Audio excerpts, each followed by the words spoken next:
தாய் வீடு June 2026. DPS ஜெயராஜின் மறைவு. இதழியலில் இலங்கை தமிழர் அரசியல் உரிமை போராட்ட ஆவணப்படுத்தலின் ஒரு சகாப்தத்தின் முடிவு. எழுதியவர் வீரகத்தி தனபாலசிங்கம். வாசிப்பவர் சோதிலிங்கம் சுபாஜினி. கனடாவின் டொரண்டோ நகரில் 2026 மே 17 இடம்பெற்ற டேவிட் பியூவெல் சபாபதி ஜெயராஜின் மரணம் பத்திரிகை துறையில் இருந்து மாத்திரமல்ல, இலங்கை தமிழ் சமூகத்திடமிருந்தும் ஒரு பேராளுமையை அபகரித்து சென்றுவிட்டது. அவரது இழப்பு ஈடு செய்ய முடியாதது என்பதை விடவும் நிச்சயமாக ஈடு செய்யப்பட வேண்டியது என்றே கூற வேண்டும்.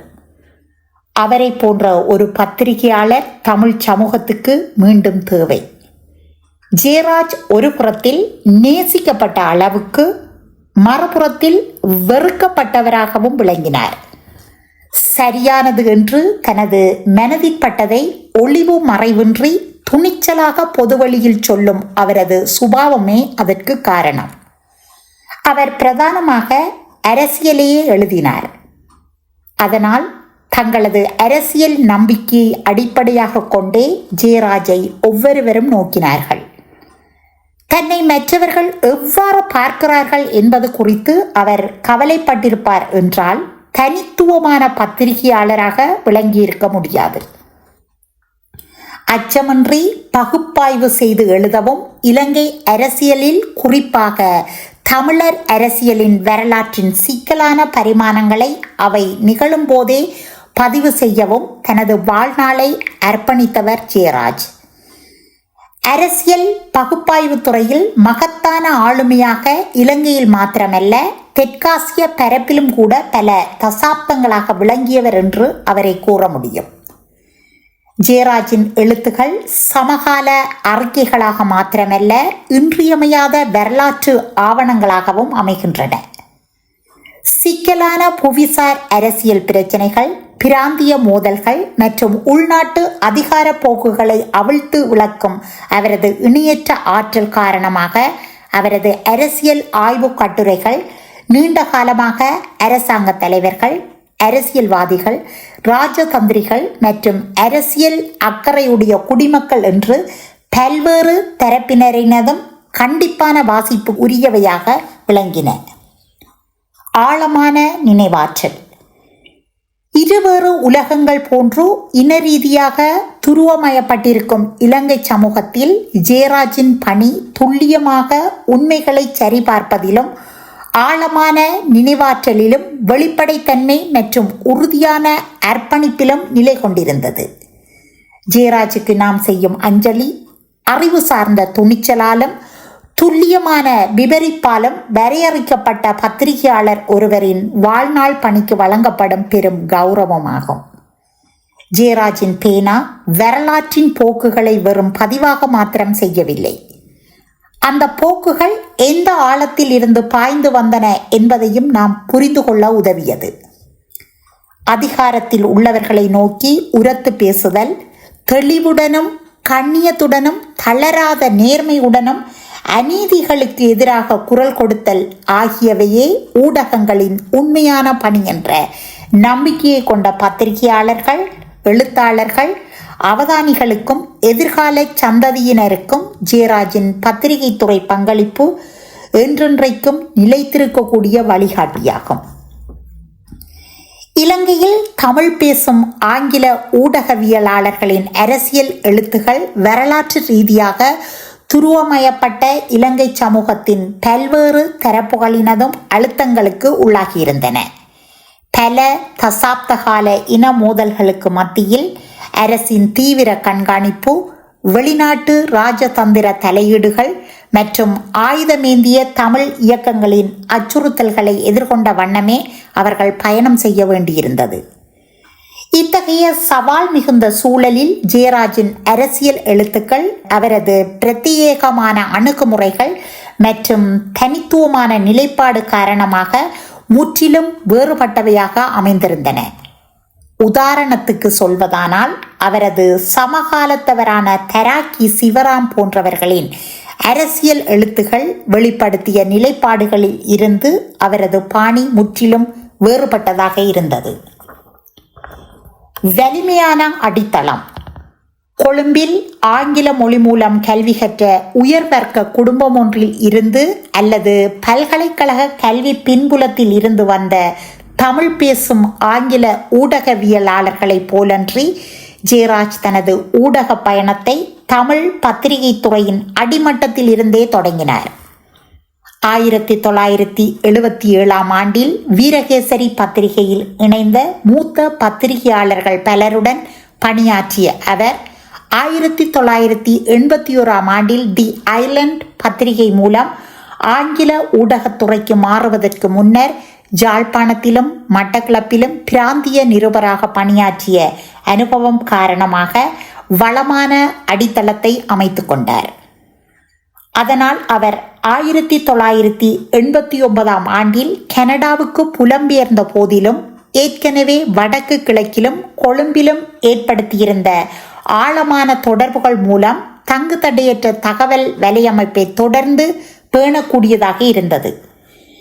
ஏனைய உள்நாட்டு அல்லது புலம்பெயர்ந்த ஊடகவியலாளர்கள் உத்தியோகபூர்வ அறிக்கைகளை அல்லது ஏதேனும் ஒரு அரசியல் தரப்பை மாத்திரம் நம்பியிருந்த போது ஜெயராஜ் ஒரு சம்பவத்தை அரசியல்வாதிகள், இராணுவத்தினர் மற்றும் சாதாரண பொதுமக்கள் என்று பல தரப்புகளிடமும் குறுக்கு விசாரணை செய்து உறுதிப்படுத்துவதில் பெயர் பெற்றவராக விளங்கினார். ஜெயராஜ் எழுதிய பகுப்பாய்வு கட்டுரைகளும் ஆளுமைகளின் சுயசரிதையும் அனுபவமிக்க ஒரு நிருபரின் புலனாய்வு திறனும் வரலாற்றாசிரியர் ஒருவரின் நுணுக்கமான பார்வையும் இணைந்த ஒரு கலை வடிவமாக அமைந்திருந்தன என்றால் மிகையில்லை. ஜெயராஜின் மறைவு இலங்கை இதழியலில் தமிழ் தேசிய போராட்ட ஆவணப்படுத்தலின் ஒரு சகாப்தத்தின் முடிவை குறித்து நிற்கிறது. உலகளாவிய ரீதியில் அறியப்பட்ட ஜெயராஜின் பங்களிப்புகளை மதிப்பிடாமல் இலங்கை இதழியலையும் தமிழ் தேசிய போராட்டத்தின் ஆவணங்களையும் முழுமையாக புரிந்து கொள்ள முடியாது. 4 தசாப்தங்களுக்கும் அதிகமான தனது நீண்ட ஊடக பயணத்தில் இலங்கையின் இன மோதலுக்குரிய மிகவும் கடுமையான துருவமயப்பட்ட சூழலிலும் ஜெயராஜ் முதன்மையான அரசியல் பதிவாளராகவும் கூர்மையான ஆய்வாளராகவும் அச்சமற்ற குரலாகவும் தனக்கென்று தனித்துவமான இடத்தை உருவாக்கி கொண்டார். இருமொழி புலமை. ஜெயராஜுக்கு இருந்த இருமொழி புலமை அவரை சமூகங்களுக்கு இடையில் தவிர்க்க முடியாத பாலமாக செயற்பட வைத்தது. அவரால் தமிழர் அரசியலின் சிக்கலான உள் விவகாரங்களை ஆங்கிலம் பேசும் உலகிற்கு, சிங்கள பெரும்பான்மை சமூகத்திற்கும் விளக்கி எழுத முடிந்த அதே வேளை தனது சமூகத்துடன் இயல்பான ஆழமான பிணைப்பையும் பேண முடிந்தது. சார்புநிலை கதையாடல்களுக்கு இணங்க மறுத்ததால் இலங்கை இன மோதலின் முக்கியமான சகல தரப்புகளினதும் விரோதத்துக்கு அவர் முகங்கொடுக்க வேண்டியிருந்தது. தமிழ் தேசியவாதத்தின் மீதான ஜெயராஜின் பற்றுதல் ஆழமானது. ஆனால் அது குருட்டுத்தனமானதும் விமர்சனத்துக்கு அப்பாற்பட்டதுமான ஆயுத போராட்ட போக்கை கொண்டிராமல் ஒரு ஜனநாயக ரீதியான மனிதநேய பார்வையினால் வரையறுக்கப்பட்டிருந்தது. தமிழர்கள் மத்தியில் ஜனநாயக மாற்று கருத்துக்களுக்கு ஆயுதமேந்திய தமிழ் இயக்கங்கள் இடமளிக்க மறுத்தபோது இறுதியில் அத்தகைய போக்கு அந்த சமூகத்தை வரலாற்று பேரழிவுக்கு இட்டுச் செல்லும் என்பதை ஜெயராஜ் முன்கூட்டியே உணர்ந்திருந்தார். போரின் முடிவுக்கு பின்னரான காலப்பகுதியில் அவர் மாயைகளுக்கு எதிராக இடையறாது எழுதியதன் மூலம் தமிழ் மக்களுக்கான தனது கடமையை தொடர்ந்தார். ஜதார்த்தத்துக்கு முகங்கொடுத்து ஜனநாயக அரசியல் ஈடுபாட்டின் மூலமாக சமூகத்தை மீள கட்டியெழுப்ப வேண்டும் என்று அவர் தமிழ் மக்களுக்கு தனது எழுத்துக்கள் மூலம் அழைப்பு விடுத்தார்.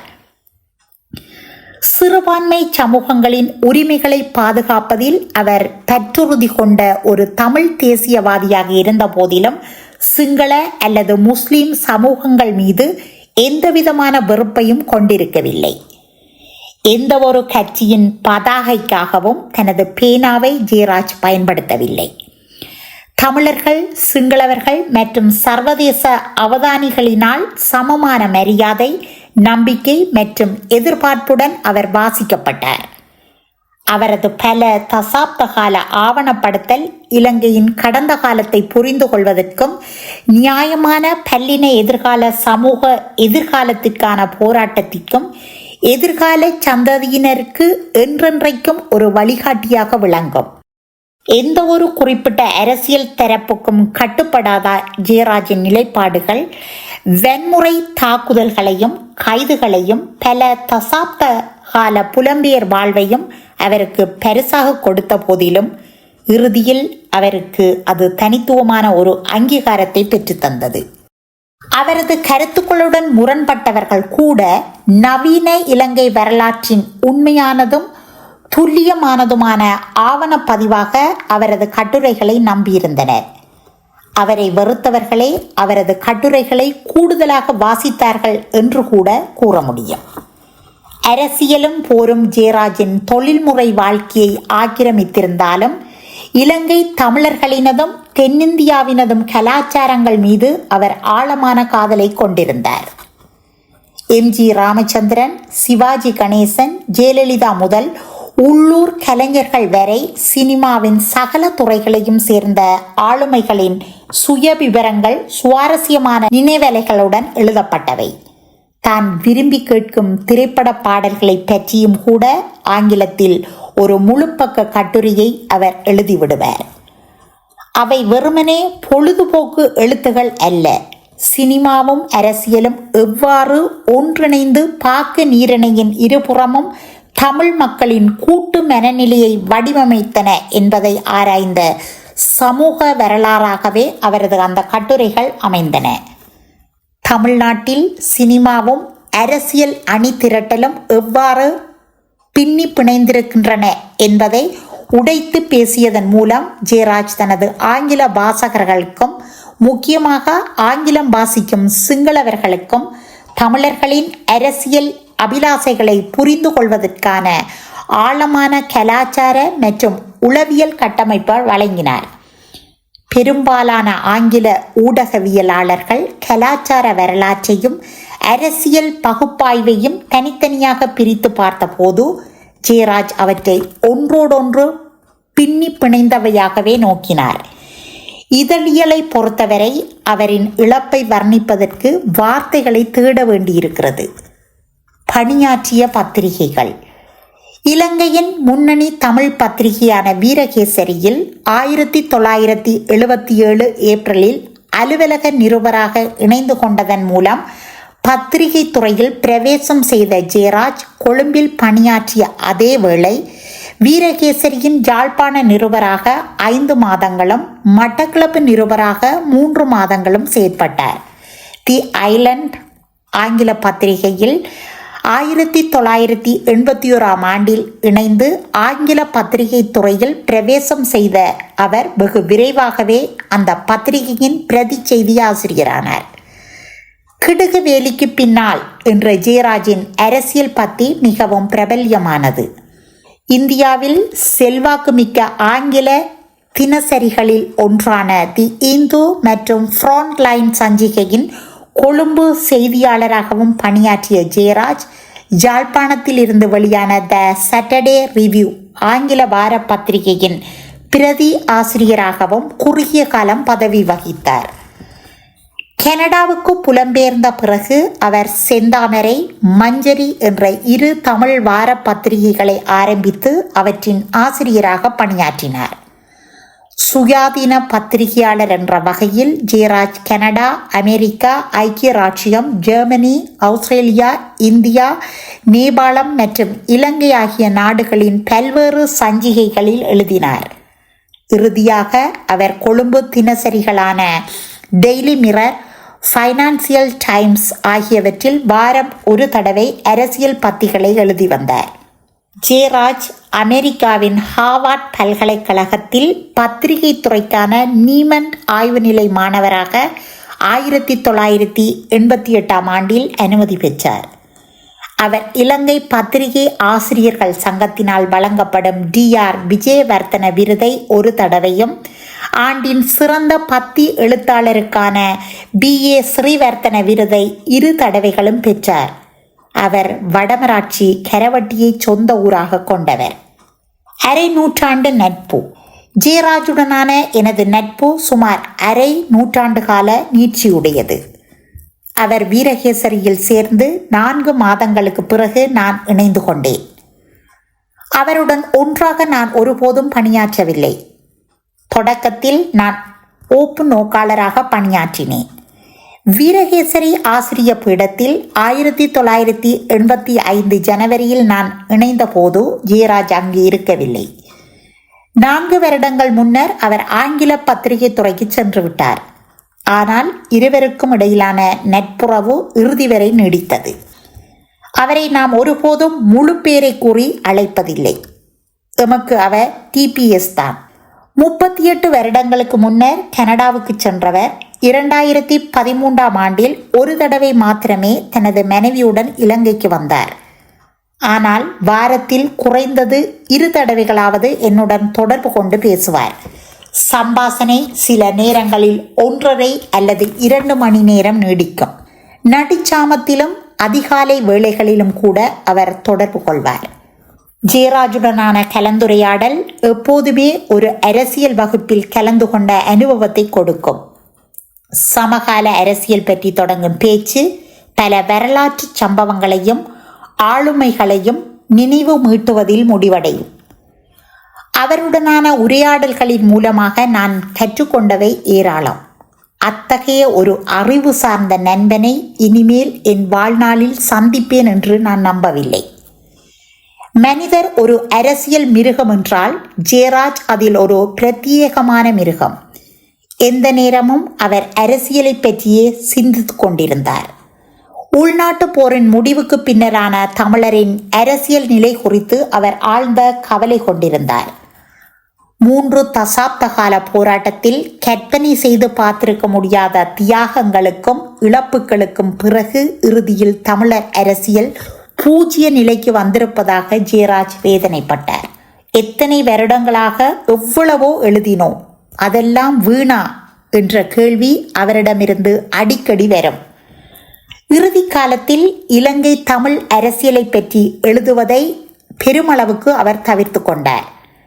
கடந்த 4 வருடங்களாக அவரின் அரசியல் கட்டுரைகளை தமிழில் மொழிபெயர்த்து வீரகேசரியில் பிரசுரிக்க செய்து வந்திருப்பவன் என்ற வகையில் இதை கூறுகிறேன். சுமார் அரை நூற்றாண்டு காலமாக எழுதி குவித்த மனிதன் ஒரு நூலை கூட வெளியிட்டதில்லை. 2024 செப்டம்பரில் தேசிய மக்கள் சக்தியின் தலைவர் அனுர குமார திசாநாயக்க ஜனாதிபதியாக தெரிவான பிறகு அவரின் அரசியல் வாழ்வு குறித்து ஜெயராஜ் ஆங்கில பத்திரிகையில் சில கட்டுரைகளை எழுதினார். அவற்றை வீரகேசரிக்காக மொழிபெயர்த்த நான் குமரன் புத்தக இல்லத்தின் உதவியுடன் அரசியல் அதிகாரத்தின் வர்க்க மாற்றம் என்ற தலைப்பில் நூலாக வெளிக்கொணர்ந்தேன்.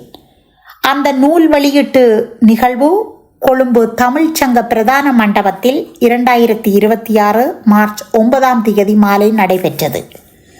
சிங்கத்தின் முயற்சி இல்லையென்றால் எனது பெயரில் ஒரு நூல் கூட வெளிவந்திருக்காது என்று ஜெயராஜ் அடிக்கடி கூறுவார். அவர் என்னை சிங்கம் என்றே அழைப்பார்.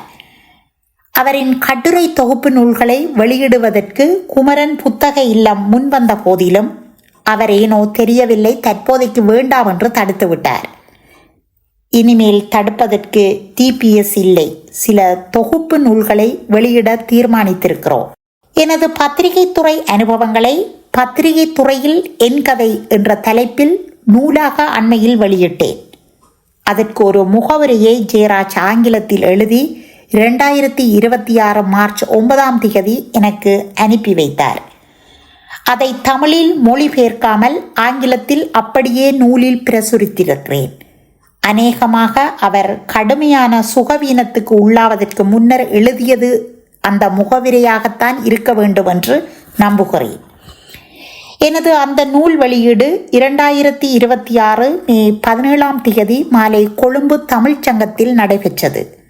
நிகழ்வை ஆரம்பிப்பதற்கு நாம் தயாராகி கொண்டிருந்த போது ஜெயராஜ் காலமாகிவிட்டார் என்ற அதிர்ச்சி தகவலை அவரது மனைவியார் வாட்ஸ்அப் மூலமாக எனக்கு அறிவித்தார். நண்பரே, உங்கள் முகவரியை தாங்கி வரும் எனது நூலின் வெளியீட்டு நிகழ்வு நடைபெறும் தினத்தில் எங்களை விட்டு நீங்கள் பிரிந்தது எனது வாழ்வில் வேதனை மிகுந்த ஒரு கதையாகும். நன்றி.